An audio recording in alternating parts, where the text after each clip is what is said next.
We are forming a global policy lab because we want to engage with emerging economies, with key policy institutions in those economies. The challenge that we are facing will need their participation. We are in an intellectual crisis. Everything we've thought to be right, at least in my field, economics, is thrown out of the window. In the developed world, we have relatively stagnant real wages, rising inequality, we have these very low interest rates, unresolved debt problems. But we also have very major problems in the emerging economies. The most important concern here is China, which has, over the last 7 or 8 years, certainly done its level best to keep growth going, but in the process also built up debt. China's economic growth speed has been slowing down, and people have very different views about whether this is going to stay or this is going to revert to another period of very high growth. And I think that's relating to the second concern, the second question I ask myself all the time, which is the stability. And then we have many countries which are really struggling either with the middle income trap phenomenon or with the challenge of how you actually get going in the first place. Many countries like ours have reaped the low-hanging fruit of initial reforms, but now have to find new sources of growth. This is a situation of collective grievances. People are really dissatisfied, and this dissatisfaction has to be understood.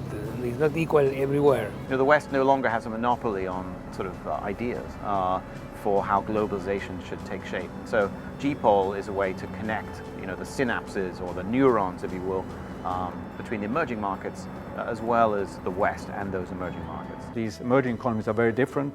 Some of them have a long experience of being middle income. Some have come to it very recently. They have different histories and so on. So what China is having right now may be what's going to happen to other emerging economies in another 5 to 10 years. Or China may be able to learn from other currently developed economies such as Singapore and Japan about what has happened to them 20 years ago.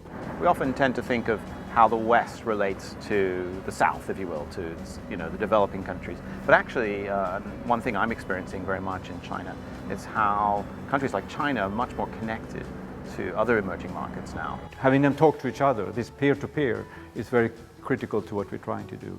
We think this is much more effective than coming to tell them, from the advanced economies, this is what you should do and shouldn't do. They have been talked at very often by Western economies that prescribe certain kind of policies, and then they see what happened during the financial crisis and said, lucky that we didn't listen to them. We do need to engage whatever talent is available in the emerging markets to be represented in the global governance discussions so that the global solutions are not tilted in favor of advanced economies simply because advanced economies have more human capacity, human capital to influence this debate. This is very delicate, particularly when America first and everybody else is first. But it has to happen in an open and globalized world. So in that sense, I think the policy lab is really valuable, not only helping China reaching out and listen to what the West has to say, but also helping the West to listen what China's real concerns and real challenges are. It's much more about an equal exchange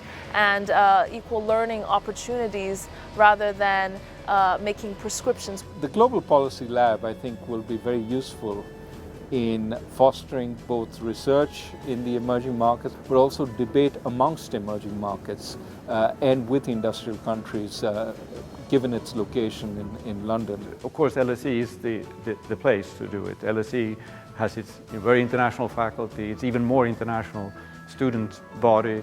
Its place in London, the hub of the emerging world. LSE was, of course, started engaging with the social issues, with the economic issues. That tradition, I think, is very much in a spirit of the Global Policy Lab as well. And we are basically catalyzing. Knowledge is at a lot of places. So we have to have collaboration, and I think we have the brain power to do this here at IGA. You have to simultaneously do the research and take out what you've got to influence policy now. That's the joy and perils of being an academic researcher who's trying to influence public policy. You can't say, give me another 3 or 4 years and I'll work that out.